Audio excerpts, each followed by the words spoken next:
কামারখন্দ উপজেলার বড়কুড়া বাজারে অনুষ্ঠিত হয়েছে বাংলাদেশ জামায়াতে ইসলামীর নির্বাচনী আলোচনা সভা।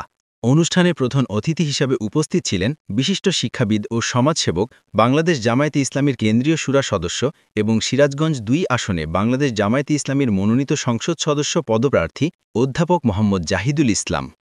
বাংলাদেশ জামায়াতে ইসলামীর প্রতীক দাঁড়িপাল্লা প্রতীক্ষা আন্তকুড়া এই গ্রামে সর্বোচ্চ ভোটের মাধ্যমে আমরা আমাদের প্রার্থীকে বিজয় করব ইনশাআল্লাহ।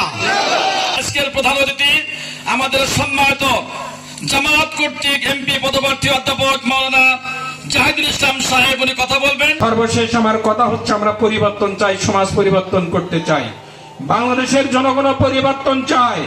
আর সেই পরিবর্তন চায় আল্লাহর দ্বীনের জন্য, সেই পরিবর্তন চায় সৎ লোকের জন্য।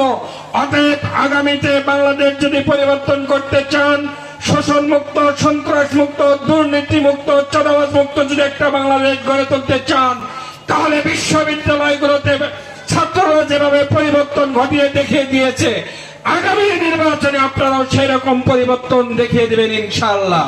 অনুষ্ঠানে সভাপতিত্ব করেন কামারখন্দ উপজেলা জামায়াত ইসলামীর আমির মাওলানা আশরাফ আলী। প্রধান বক্তা হিসেবে বক্তব্য রাখেন উপজেলা সেক্রেটারি মাওলানা মনিরুল ইসলাম। এছাড়া উপস্থিত ছিলেন উপজেলার বিভিন্ন ইউনিয়ন শাখার নেতৃবৃন্দ সহ স্থানীয় গণ্যমান্য ব্যক্তিবর্গ। কামারখন্দ নিউজ, সিরাজগঞ্জ।